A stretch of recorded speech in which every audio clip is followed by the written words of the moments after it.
जय हिंद प्यारे साथियों, स्टडी ट्रायंगल में आप सभी का स्वागत है।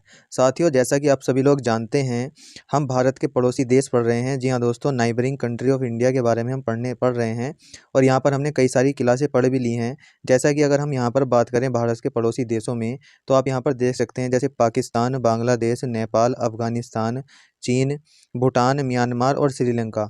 इन सभी के बारे में हम पढ़ने वाले हैं, क्योंकि उत्तर प्रदेश पुलिस के लिए यहाँ पर भारत के जो पड़ोसी देश हैं वो बहुत ज़्यादा इंपॉर्टेंट टॉपिक है और आपके सिलेबस में अलग से दिया हुआ है।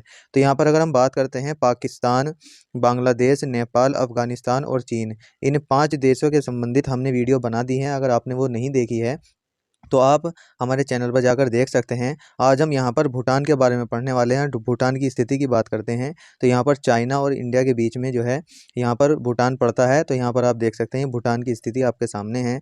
तो हम यहाँ पर आज भूटान के बारे में पढ़ने वाले हैं, जो कि आपकी परीक्षा की दृष्टि से बहुत ज़्यादा इंपॉर्टेंट होने वाला है। तो भूटान से बनने वाले जितने भी इंपॉर्टेंट प्रश्न होंगे या इंपॉर्टेंट बातें होंगी, उन सभी को हम इस वीडियो में करने वाले हैं। सबसे पहले अगर हम यहाँ पर बात करते हैं, भूटान के जो फ्लैग है, जो राष्ट्रीय ध्वज है, वो किस प्रकार से दिखाई देता है और यहाँ पर एक ड्रैगन बना हुआ होता है।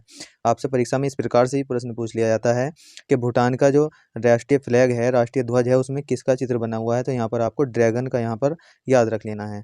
अगर यहाँ पर हम बात करते हैं भूटान की, तो इसकी राजधानी बहुत ज़्यादा इंपॉर्टेंट है, बार बार पूछी जाती है। थिम्पू जो है वो भूटान की राजधानी है। और मुद्रा की बात करते हैं तो नगुल ट्रम जो है यहाँ की मुद्रा है। और मुद्रा और राजधानी आपके टॉपिक में जो जीएस का आपका सिलेबस है उसमें अलग से बताया गया है। अगर यहाँ पर हम बात करते हैं संसदीय नाम की, तो यहाँ पर इसका संसद का जो नाम है तसोगडू, यहाँ पर इसका नाम रखना है। और इसका स्वतंत्रता दिवस 17 दिसंबर 1907 को, यह स्वतंत्रता दिवस अपना 17 दिसंबर को मनाता है। अगर यहाँ पर हम बात करते हैं राष्ट्रीय प्रतीक की, तो आपके सामने है राष्ट्रीय फूल। जी हाँ दोस्तों, यहाँ पर हम भूटान के राष्ट्रीय प्रतीकों की बात करने वाले हैं। तो अगर यहाँ पर हम राष्ट्रीय फूल की बात करते हैं तो हिमालयन ब्लू पोपी जो है वो भूटान का राष्ट्रीय फूल हो जाएगा। और भूटान का राष्ट्रीय पक्षी रेवन एक प्रकार के कौवे की प्रजाति है।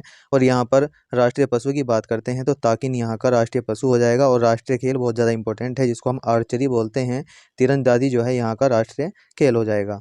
आगे अगर हम बात करते हैं यहाँ पर प्रमुख नदियाँ, तो यहाँ पर अगर मानस नदी की बात करते हैं तो ये भूटान की सबसे लंबी नदी आप लोगों को यहाँ पर याद रख लेनी है। मानस नदी का नाम आप लोगों को याद रखना है। कौन सी नदी हो जाएगी? मानस नदी। अगर यहाँ पर प्रमुख पर्वतों की बात करें तो कुला कांगड़ी पर्वत, ब्लैक माउंटेन पर्वत और जोमोलरी पर्वत। और सबसे ज़्यादा इंपॉर्टेंट जो सबसे ऊंचा पर्वत भूटान का हो जाएगा गंगचूर पुनसुम। यहाँ पर ये सबसे ऊंचा आप लोगों को याद रख लेना है। सबसे ऊंचा जो पर्वत है वो गंगखर पुनसुम यहाँ पर पर्वत आप लोगों को याद रख लेना है। तो दोस्तों, यहाँ पर हमने बताया प्रमुख नदियों और प्रमुख पर्वतों के बारे में। आगे अगर हम बात करते हैं नेपाल की सीमा रेखा की, तो यहाँ पर सबसे ज़्यादा प्रश्न यहीं से बनता है कि भूटान से जो हमारे राज्य हैं, भारत के राज्य, वे कौन कौन से राज्य भूटान से सीमा साझा करते हैं। तो यहाँ पर अरुणाचल प्रदेश, असम, सिक्किम और पश्चिम बंगाल, ये 4 राज्य जो हैं वो भूटान से सीमा को साझा करते हैं। अगर यहाँ पर हम लंबाई की बात करते हैं तो कितनी सीमा यह साझा करते हैं, तो 600 यहाँ पर आप लोगों को याद रख लेना है। बहुत ज़्यादा इंपॉर्टेंट चीज़ है। कितनी यहाँ पर सीमा आप लोगों को याद रख लेनी है, तो यहाँ पर 699 है। ये यहाँ पर आप लोग ना 699 किलोमीटर जो है वो भूटान से सीमा साझा करते हैं। बहुत ज़्यादा इंपॉर्टेंट चीज़ें थी जो मैंने आप लोगों को बताई। अगर आपको क्लास अच्छी लगी है तो ज़्यादा से ज़्यादा इस वीडियो को आपको शेयर करना है। अगर आपका छोटा भाई बहन या कोई बड़ा भाई आप तैयारी कर रहा है तो उसको ये वीडियो सेंड कर देनी है, जिससे उसकी हेल्प हो पाएगी। मिलते हैं किसी अन्य वीडियो में। जय हिंद, थैंक यू।